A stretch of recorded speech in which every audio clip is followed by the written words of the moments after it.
Me emme ainoastaan elä lopun aikaa, vaan me elämme lopun aikaa, joka on niin lähellä, että on vaikea tajuta sitä. Mistä me sen tiedämme? Me tiedämme sen, koska Jehova Jumala on meille sen ilmoittanut. Hän ei ole pitänyt meitä pimeydessä.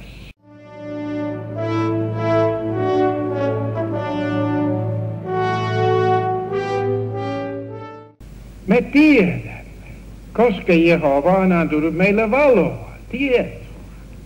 Jos me emme tietäisi mitään, emme ymmärtäisi kuinka lähellä loppu on, niin sitten olisimmekin pimeydessä.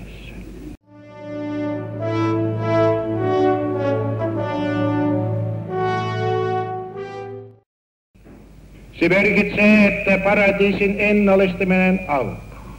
Koska? Me uskomme. 6000 vuotta Aadamista kun on mennyt, silloin se pitää alkaa. Koska se on? Vuonna 1975. Mikä vuosi tämä on? 1972.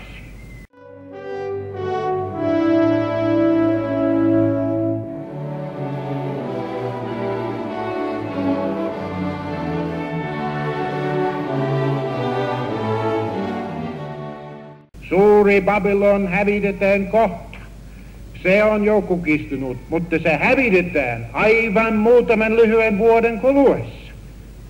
Ja vaikka he nauravat, kyllä tämä tapahtuu, ja he tulevat tietämään, niin kuin hän sanoi Hesekielille 5. jakeessa, kuulkoot tai olkoot kuulematta, sillä uppiniskainen suku he ovat, he tulevat kuitenkin tietämään, että profeetta on ollut heidän keskellään.